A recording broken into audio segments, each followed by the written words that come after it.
ভাই, আমি কিছুদিন আগে মুসলিম হয়েছে, আলহামদুলিল্লাহ। আল্লাহ সুবহানাহু ওয়া তাআলা তিনি আমাকে তার দয়ায় হেদায়েত করেছেন। যদি মুসলিম হিসাবে বাঁচতে চান, আপনি যদি মুসলিম হিসাবে বেঁচে থাকতে চান, আর যদি আপনি মুসলিম হিসাবে মরতে চান, তাহলে রাসূলের সুন্নাহগুলো মেনে চলেন আর পবিত্র কোরআন মেনে চলেন। ভাই, আমি বোম্বেতে অল্প কয়েকদিনের জন্য এসেছি। আমি বোম্বেতে অনেক জায়গায় ঘুরেছি, অনেক মসজিদে গিয়েছি। সেখানে আমি দেখেছি মুসলিম ভাইয়েরা, মাঝে মধ্যে আমার বেশ খারাপ লেগেছে।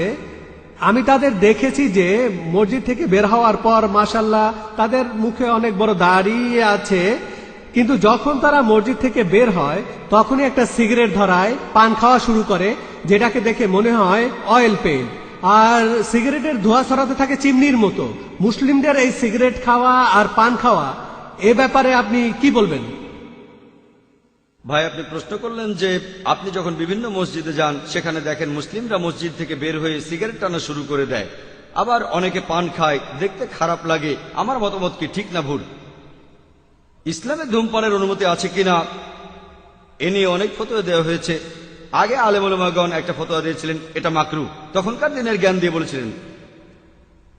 তবে এখন বিজ্ঞান উন্নত হয়েছে আর বিশেষজ্ঞদের মতামতটাও বদলে গেছে। পবিত্র কোরআনে সূরা বাকারার 195 নম্বর আয়াতে উল্লেখ করা হয়েছে, বলা হয়েছে, তোমরা তোমাদের নিজেদের হাতে নিজেদের ধ্বংসের মধ্যে নিক্ষেপ করো না। তোমরা তোমাদের নিজেদের হাতে নিজেদের ধ্বংসের মধ্যে নিক্ষেপ করো না। বর্তমানে বিজ্ঞানের বিভিন্ন গবেষণা আমাদের বলে যে বিশ্ব স্বাস্থ্য সংস্থা আমাদের বলছে প্রতি বছর 10 লাখেরও বেশি মানুষ এই পৃথিবীতে মারা যায় শুধু ধূমপানের কারণে। যারা ফুসফুসের ক্যান্সারে মারা যায় তাদের মধ্যে 90%ই হলো ধূমপান করার কারণে। যারা ব্রঙ্কাইটিসে মারা যায় তাদের মধ্যে 70% মারা যায় ধূমপানের কারণে। কার্ডিওভাস্কুলার ডিজিজে যারা মারা যায় তাদের মধ্যে 25% মারা যায় কারণ তারা ধূমপান করত। এই ধূমপান হচ্ছে আসলে স্লো পয়জনিং। সিগারেটে থাকে নিকোটিন এবং টার। সিগারেট দেখতে কেমন সেটা বাদ দেন, প্রায় 400 জন বিশেষজ্ঞের নতুন একটা ফতোয়া অনুযায়ী তারা বলেন ধূমপান করা হারাম, কারণ পবিত্র কোরআন বলছে তোমরা তোমাদের নিজেদের হাতে নিজেদের ধ্বংসের মধ্যে ফেলো না। আর এতে শুধু আপনার একার ক্ষতি হবে না, প্রতিবেশীদেরও ক্ষতি হবে। কারণ বিজ্ঞানের বিভিন্ন গবেষণা বলছে যে চেইন স্মোকারদের স্ত্রীদের ফুসফুসের ক্যান্সার হওয়ার সম্ভাবনা বেশি, কারণ প্যাসিভ স্মোকিং আরো বিপজ্জনক। অ্যাক্টিভ স্মোকিং সরাসরি এটাও ক্ষতিকর। প্যাসিভ স্মোকিং মানে কেউ ধোঁয়া ছেড়ে দিল আর অন্য কারো ফুসফুসে সেটা ঢুকে গেল, এটা আরো বিপজ্জনক, আরো বেশি ক্ষতিকর।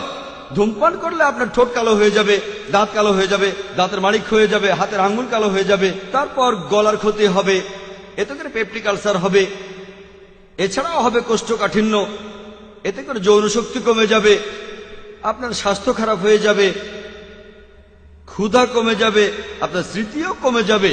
তাহলে এইসব গবেষণার উপর ভিত্তি করে বর্তমানে ওলামারা 400-এরও বেশি ফতোয়া দিয়েছেন যে ধূমপান করা হচ্ছে হারাম। এছাড়াও সূরা বাকারার 195 নম্বর আয়াতে উল্লেখ করা হয়েছে, বলা হয়েছে যে তোমরা নিজের হাতে তোমাদের ধ্বংসের মধ্যে ফেলে দিও না। তাই এটা আপনাদের ভালো লাগুক বা না লাগুক, ইসলামে এটা অনুমতি নেই। এবারে পান খাওয়ার প্রসঙ্গ নিয়ে বলি। পান খাওয়া, যদি পানের মধ্যে থাকে তামাক, যে কোনো রকমের তামাক, হোক সিগারেট, হোক হুক্কা, হোক চাবানো, এই সবগুলো স্লো পয়জনিং আর হারাম। এটা বাদে, এটা ছাড়া পানের মধ্যে তামাক থাকে না, শুধু থাকে সুপারি। দেখতে হয়তো খারাপ লাগবে, সেটা আলাদা ব্যাপার, তবে ইসলাম এ ব্যাপারে নিষেধ করেনি।